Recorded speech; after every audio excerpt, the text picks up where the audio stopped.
പറഞ്ഞിട്ടില്ല. അതൊരു റൈറ്റ് ടൈമിൽ അല്ലായിരുന്നു അങ്ങനെ ഒരു കോള് വന്നത്. ഞാൻ മാനസികമായി തകർന്നിരിക്കുന്ന ഒരു സമയത്ത് ഒരു ഭീഷണി സ്വരത്തിൽ എന്നെ വിളിക്കുമ്പോൾ അന്ന് എനിക്കത് ഒരുപാട് വിഷമം ഉണ്ടാക്കിയ ഒരു കാര്യം കൂടി. ഇതിപ്പോ ഓരോ ദിവസവും മാറ്റി മാറ്റി പറയാണല്ലോ. മമ്മൂട്ടിയെ പരമാവധി നാണം കെടുത്താൻ വേണ്ടി ഉപയോഗിച്ചതാണ് മമ്മൂട്ടി എന്നെ വിളിച്ച് ഭീഷണിപ്പെടുത്തി എന്നുള്ളത്. അതിന് മുന്നേ പറയുന്നു മമ്മൂട്ടി എന്റെ സുഖവിവരങ്ങളൊക്കെ വിന്യസിച്ച് അന്വേഷിച്ചു, നല്ല മനുഷ്യനാണ് മമ്മൂട്ടി എന്നുള്ളത്. അത് കഴിഞ്ഞ് വീണ്ടും പറയുന്നു ഞാനല്ല മമ്മൂട്ടിയുടെ പേര് ഇതിലേക്ക് വലിച്ചിഴച്ചത് എന്നുള്ളത്. എന്തൊക്കെയാണ് സാന്ദ്ര തോമസ് ഈ പറഞ്ഞുകൊണ്ടിരിക്കുന്നത്? എന്തെങ്കിലുമൊക്കെ പറയുമ്പോൾ കൃത്യത വേണ്ടേ? മാറ്റി മാറ്റി പറയാൻ പാടൂ. നമുക്ക് എന്തായാലും സാന്ദ്ര തോമസ് പറഞ്ഞ കുറച്ച് കാര്യങ്ങളുണ്ട്.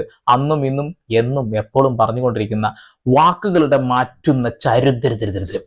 നമുക്ക് നേരെ വീട്ടിലോട്ട് കിടക്കാം. മമ്മൂട്ടിയുടെ പേര് അനാവശ്യ വിവാദങ്ങളിലേക്ക് വലിച്ചിഴച്ചു എന്ന് ലിസ്റ്റിന് ആരോപിച്ചു. അതുപോലെ തന്നെ സിനിമകളിൽ നിന്ന് ആളുകൾ പിന്മാറുന്നത് അവരുടെ ഇഷ്ടപ്രകാരം ഇതിന് മുൻപും സംഭവിച്ചിട്ടുണ്ടെങ്കിൽ എന്താണ് ഇത്രമാത്രം വലുതാക്കി സംസാരിക്കേണ്ട ഒരു കാര്യമുണ്ടോ എന്നാണ് ലിസ്റ്റിൻ ചോദിക്കുന്നത്. ലിസ്റ്റിനാണ് ആവശ്യമില്ലാതെ ഇപ്പം മമ്മൂക്കയുടെ പേര് അതിലേക്ക് വലിച്ചടിച്ച് ഇത് ഉണ്ടാക്കാനായിട്ട്